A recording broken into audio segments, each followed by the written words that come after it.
Welcome to Frogfoot Holler, y'all. I'm Michael. My nephew Colton's behind the camera, and I want to welcome you to my garden. Now, here's the thing, y'all. I'm normally out here playing in the dirt, planting seeds, planting different plants, doing garden experiments, doing experiments with plants, a whole bunch of stuff. And, well, today's video is not quite that way. So I'm not going to be doing anything in the garden on the video today. And the reason being is because I got to thinking that there might be people out there that are watching my channel that haven't made up their mind if they ought to garden or not. And, well, if you're like that, you got to ask yourself two questions. One, do you buy fresh vegetables from the store, from a roadside stand, from the back of people's pickups, pretty much anywhere that they sell vegetables from? Do you buy any? And if the answer is yes, well, number one yes to gardening. Second question, do you want to save some money? With the prices of food going up every day, and it don't look like it's going to get any better anytime soon. Not at all. Nope, nope, nope, nope. And, well, think about this way. Last time I bought tomatoes, and it's been quite a while, you could get a pack of 4, which small red tomatoes about this size, for $3. Now, I'm sure they've gone up by now. But if you eat 20 tomatoes in a year, buying 4 at a time for $3 a piece, that's $15. That's a lot of money, y'all.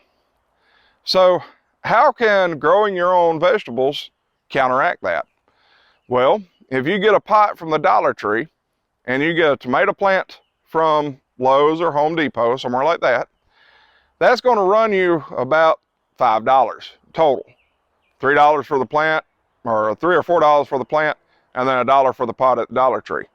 And yes, you can find planter pots in the Dollar Tree. I've done it. I got some. But you got to understand that it takes time to grow things. You're just not going to be able to go to that plant and go, give me a tomato. Nope, not going to work that way, y'all. Y'all got to have time for it to grow and everything. So do you have the patience for it also? So I guess it's 3 questions. Do you have patience for it? And I'm the first to tell you, I am as impatient as there is when it comes to gardening. I'm constantly pushing my plants, planting them early to try to get stuff out of them. Problem being, I lose a lot of plants. It happens. It's going to happen. I almost lost all my potatoes because of an experiment I did. And I wanted to see what the temperatures that my potatoes could take. And it got down to 26 degrees with a heavy frost. And every one of my potato plants, whew, they look bad, y'all. But as y'all can see, they have come back extremely well. It just takes a little bit of babying and voila, they're back. So you can push yourself and push your plants, but I'm talking about new gardeners. Now, the first thing I want to tell y'all is there's about 4 different ways to plant.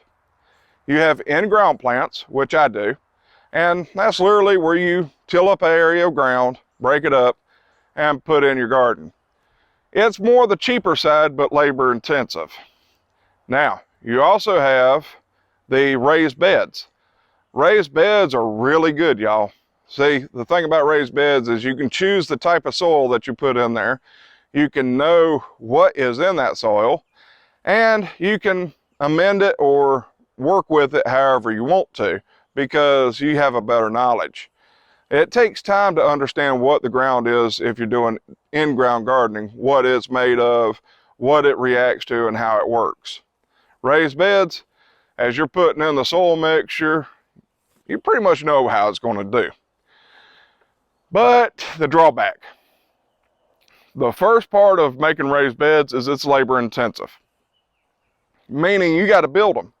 So if you're building them, it might take you a weekend or 2 to build all your raised beds and fill them up.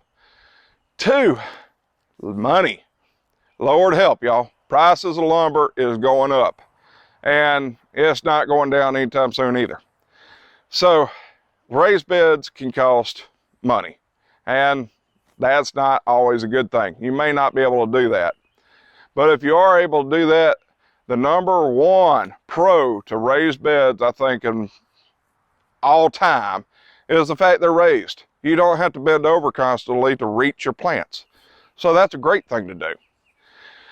Now, here's something else. Number 3 way of gardening. Buckets and containers. Now, buckets and containers, meaning pots, stuff like that, are really good for planting in also. It's like a raised bed. You know what the soil is, you know what it's going to do.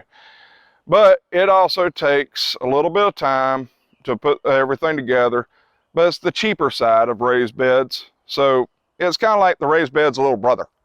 It does really good, especially if you don't have a lot of land or you're living in an apartment complex or something like that.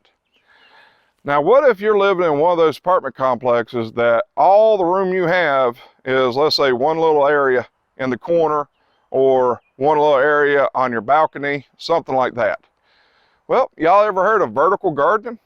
See, vertical gardening is where you take and you actually garden up. Now, green stalk makes an excellent planter for gardening, vertical gardening. And it ranges from about this far at the base, and it gets about this high. Pretty high, y'all. So what you do is you plant in the base and you work your way up with the different plants all the way up. And, well, that's vertical gardening. You're planting multiple plants in a small space, but you're going vertically with them. And again, that's like raised beds where you pick in your soil, you know what's in there. And on top of all that, what I forgot to say about the raised beds, when picking your soil, you don't have to deal with weeds as much as I do. See, birds love planting seeds that I don't want in my garden. They like sitting on these posts, and they like sitting all on the ground eating bugs and everything else, and they plant seeds. I'm not going to tell you how. If you ain't figured that out, well, y'all have to just look it up yourself. But they plant seeds, and I get a lot of weeds in my garden. So are weeds bad for the garden? Well, they can be. See, the weeds can choke out your plants. So you have to have that balance of weeding your garden out and also letting it go. Because if you try to get all your weeds out of your garden, especially at an in-ground garden, you're gonna drive yourself bonkers. In my case, more bonkers. So you got to balance that kind of stuff. But there are so many different ways to garden, y'all. That's just, you got to find out what works for you. What works best for me is this garden. Gardening in ground, having multiple different types of plants, and working with it that way. Now, this ain't the best way for everybody. Don't get discouraged when you watch people's YouTube channels and see their gardens and go, oh, their garden's so great. It just, I can't do anything like that. Yes, you can. You can do this. The only thing it takes is time. It takes a little bit of money and a lot of patience. And Lord knows, I am lacking on the patience department. If you've watched any of my videos, you know that is one of my number one things, is planting way earlier than I should be planting. And I do lose plants because of that. I'm not going to lie. Not everything works out perfectly for me. It just is that way. I mean, my potato plants, I almost lost them all, simply because of an experiment. I did not cover them up in 26-degree weather, and it had a heavy frost that night, and I almost lost everything. But here's the thing. I have been gardening long enough. I know how to baby my plants back to life. And you can do that with time. Now, if you're brand new at gardening, I do not suggest starting your seeds. I suggest going to Lowe's, going to Home Depot, going to your local nursery, and buying pre-started plants. That is one of the easiest ways to get into gardening. And I'm probably going to buy some myself this year. So it's not the fact that how do I put this? It's not the fact that I don't know how to start the plants. It's the fact I didn't start the plants. There's some of the plants like my jalapenos and my hot peppers that I kind of forgot to get the seeds for. So instead of waiting on the seeds to come in, planting them and then waiting for them to come up, I'm just going to go ahead and spend a little extra money and get the plants that I want. So, yes, it's cheating. I'm a cheater. I'm a cheater. I know it. Cheater, cheater, pumpkin eater. So, here's the thing. It's one of those things you have to make up your mind of what's good for you and what works for you. And if you don't, well, I'm going to have some vegetables for sale, y'all. Come see me. All right, guys. If you have learned anything from my channel, it's your fault. This channel is not about learning, y'all. It's about entertainment purposes. Because a lot of times you're going to see me doing a lot of stupid stuff because I do stuff like panini, panini, panini press. Or the froggy dance. Do the froggy dance. My nephew's rolling his eyes at me, y'all. I think he actually took the camera off of me. Rude. But see, that is who I am. That is the way I am. And if you enjoy that kind of stuff, please hit that thumbs up. Hit that subscribe button if you ain't a subscriber. I'd appreciate it. But again, I am not all there. Not all there. I'm about 7 pickles short of a full sandwich. Is that how that goes? Anyway, which way, y'all? Like I said, I'm not all there, y'all. Michael of Around Michael's Barn, if you are watching this one, boy, we are praying for you and your family. So you get better soon. I can't wait to see your videos where you're coming back out in that garden.